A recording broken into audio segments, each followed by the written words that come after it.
বর্তমানে অনেক যুবকরা হাঁটু ছেঁড়া প্যান্ট পরে, এলোমেলো চুলের কাটিং দেয়, তাদের পিতামাতার সম্পর্কে কিছু জানতে চাই। পিতামাতার কথা আর কি বলবো, হাঁটু ছেঁড়া প্যান্ট, অনেক সময় রানের দিকে ছেঁড়া প্যান্ট থাকে। আমি নিজে এরকম মাঝে মধ্যে দেখে একটু টাস্কি খেয়ে যায় যে এই বেচারা কি আসলে ছেঁড়া প্যান্ট পরছে টাকার অভাবে। পরে ভালো করে টাকা দেখলে মনে হয় না এটা ফ্যাশন। তো এরকম ছেঁড়া প্যান্ট পরা ফ্যাশন, কিয়ামতের আগে হয়তো ন্যাংটা হয়ে যাওয়াটাই ফ্যাশন হবে। তো কিয়ামতের আগে এরকম বহুত উল্টাপাল্টা জিনিস থাকবে।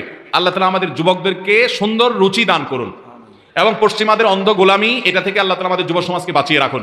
নবী করিম সাল্লাল্লাহু আলাইহি ওয়াসাল্লাম বলেছেন, একটা সময় আসবে লা তাত্তাবিউন্না সুনানা মান কানা ক্বাবলাকুম, তোমাদের আগের যুগের মানুষদের অনুসরণ তোমরা করবে, এমন কি তারা গিয়ে গর্তে ঢুকলে তোমরা সেখানে যা ঢুকবা, তারা এক বিগত গেলে তোমরা এক বিগত যাবা।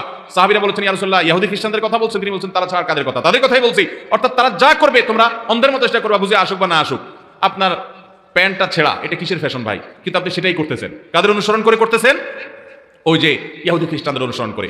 মুসলমানদের জন্য নবী করিম সাল্লাল্লাহু আলাইহি ওয়াসাল্লামের চাইতে উত্তম কোনো আদর্শ নাই। লাকাদ কানা লাকুম ফি রাসূলিল্লাহি উসওয়াতুন হাসানাহ। আল্লাহ এবং আখিরাতকে বিশ্বাস করে তাদের জন্য রাসূলের মধ্যে রয়েছে সবচেয়ে উত্তম আদর্শ। আল্লাহ তাআলা সেটাকে আদর্শ হিসেবে আমাদেরকে গ্রহণ করার তৌফিক দান করুন।